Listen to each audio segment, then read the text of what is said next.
is hosting Game 3, but the Warriors want to regain home court advantage, and they need one win in LA to do so. Lots of storylines there. How would things change in front of a Laker crowd? Would Anthony Davis dominate like he did in Game 1 or disappear like in Game 2? And would Steph Curry's ball handling wizardry and Klay Thompson's shooting continue with the change of venue? Those were the questions. Let's check for answers from Game 3 here in Los Angeles. Lakers have won 9 straight games when the series is tied at 1 apiece. Longest streak in NBA history. Steph Curry getting ready. Trick shot before the game. And Bronny James in the house after announcing his commitment to USC on Saturday. First quarter, Warriors down 2. I knew you'd like that. Yep. Klay Thompson knocking down the 3 with Anthony Davis sagging off him. Thompson coming off that 30-point Game 2.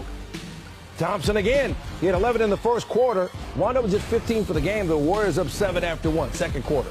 Warriors up 5. They move it around. Steph Curry patiently knocking down a 3. He was 4 for 10 from long distance. Warriors led by as many as 11. But here come the Lakers. Down 5. Here they come in transition. LeBron James spinning and winning. 8-0 run for L.A. Less than a minute later, James 2 for 4 from 3. 13-0 run, and they've got the lead. A few minutes later, the run is at 17-2. D'Angelo Russell. So much talk about complementary players in this series. Russell hit 5 threes in this game. 20-2 run for the Lakers. Then Thompson misses. Lakers off and running. Russell able to get inside for the layup. Woody Harrelson digging it. Russell, first player in Lakers history with 20 points and 5 3-pointers before halftime of a playoff game. He wound up with 21 for the game. Closing seconds of the first half, Lakers up 9. Anthony Davis inside with a finish. Lakers shot 53% for the game. They had an 11-point lead at the half. We go third quarter. Warriors down 14. Davis. Draymond Green did a solid job on him defensively in Game 2, but he draws the foul on Green here. Green having some words with Bill Kennedy. That's 5 on Green with just under 7 minutes to go in the third. And Andrew Wiggins, putting one down on Davis. 16 for Wiggins, but you only get 2 for that one. Warriors trying to gain some momentum nonetheless, but LeBron James would take over. Less than 4 minutes to go in the third. Warriors in transition. Look at the hustle from James. Slapped that ball out of bounds. 19 turnovers for Golden State in this game, and the Lakers held them to 40% from the floor. And then James didn't shoot a lot, just 6 of 11. We put the Lakers up 14 there. And then James with a block, 21 points, 8 rebounds, 8 assists. He's enjoying himself. Bronny's like, that's my dad. Lakers by 18 after 3. Let's go to the fourth quarter. This one was out of reach by then. Lakers up 22. Dennis Schroeder finishing touch to Davis. 25 points, 13 rebounds, 4 blocks for Davis. And like Game 2, this one's a blowout as well, but it's the Lakers on the winning end. Second largest playoff loss for the Warriors under Steve Kerr. I don't think we did a good job defensively in Game 2, especially me, with pick and rolls, protecting the paint. That's kind of been my MO for the whole playoffs, is just protecting our paint. And we want to get back to our roots and defending and guarding. This is a tough team to guard, but we know that we can do it. And we did it well tonight, holding them to 97 points. Man, I said that after Game 2 that no matter what goes on, we hang our hat on our defense. We're one of the best defensive teams in the league, if not the best. And in order for us to reach our potential, we have to defend at a high level. And there's not one team in this league that tests you on that side more than Golden State. So tonight we just played more Laker basketball and trying to control it that way. Last series proved that we could figure it out, and overcome some of those challenges that we've had, and that's the beauty of a series and having an opportunity to throw this one in the garbage and move on. You take anything away from this game into the next game? Is there any lesson learned from this game, and what is it if so? Play better. Draymond, what sort of explanations have you got through the playoffs of, what's the interpretation of what's a block and a charge? You don't really get explanations these days. Well, I guess how do you adapt to different interpretations? I won't adapt. I'm going to keep playing the same defense I've played for 11 years. Dre, is there a way you can get, considering how they're calling it, that you guys can get more free throws yourselves? I don't know. I think we're going to the rim.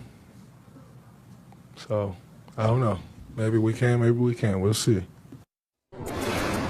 Strange dichotomy between Game 2 and Game 3. Lakers became the 4th team in NBA postseason history to follow a 25-point loss with a 30-point win. LeBron James familiar with the last time this happened. It was in the 2016 Finals. Remember, the Cavaliers came back from a 3-1 deficit against Steph Curry and the Warriors. The defensive end in these playoffs, he's contested 138 total shots, by far the most of any player. Opponents have shot just 26% from the floor when Davis contests their field goal attempts. So he's got it done on the defensive end, as we've discussed at great length. It has been a matter of every other game on the offensive end for Anthony Davis. Simply put, Stephen A., is Anthony Davis the most important player in this series? I believe he has become that. Obviously, when the Splash Brothers are clicking, nothing's going to offset that. But when you think about Anthony Davis, the one hope that the Lakers have of pulling that off is when he's on his A game offensively. Defensively, he's been there. And any criticism that I've articulated in his direction hasn't been about his defense. It's been about his offense. I mean, you're talking about a guy that goes from averaging 28 and 17 on 55% shooting in even-numbered games to the odd games where it drops to 13 and 10 on 40% shooting. That is just abysmal when you know what you're going up against and how vital you are. And the fact that the Golden State Warriors presumably have no answer for you because they simply don't have the size and the cachet on their front line to deal with you. To be that impotent offensively in those games speaks to a lack of focus, stamina, dedication, whatever you want to find. But he has to have that and for them to make noise in this series. You guys were just having a fascinating conversation during our commercial break about what you want to see Anthony Davis do tonight. I want to go retro.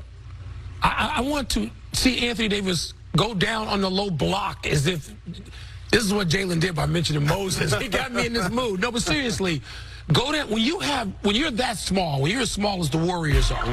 I'm going to send Anthony Davis down there, and I'm going to throw the ball into him 4 or 5 possessions out of the first 10 at the beginning of the game. First of all, maybe you get Draymond Green in foul trouble if he's going to be singled up. And if you double him quickly, and they have done that effectively, Anthony Davis is a willing and better than competent passer. He can find cutters. He can find shooters. Jalen, am I crazy for thinking I'd try this? Not at all. Teams have been doing this since the beginning of the time. You got to feed your big guy. And once you do that, it activates the other parts of their game usually. Their rebounding, their shot blocking, their activity. And he has an advantage. He has the skill. He should have the will. Now all of a sudden when you're feeding him and featuring him, you give him a chance to get to the line, ease himself into the game, get a couple of buckets, maybe get a couple of fouls, and then all of a sudden he's confident in what he's going to do tonight. What do you think? Well, listen, it's one thing to talk about what he can do and what he should do. I'm talking about what the hell he's done. And the fact that we sit here today literally with trepidation in our minds and hearts, wondering what on earth is going to happen. Is Anthony Davis going to show up? And do you realize with all of his superlatives, with a guy that's capable of walking around averaging 28 and 10 in his sleep, do you realize the only thing that Anthony Davis has going for him in this particular game is the fact that he was awful last game? So because of that, we assume he's going to show up this game. That is it. There is nothing else that tells us Anthony Davis is going to show up. 5 hours ago, we showed you LeBron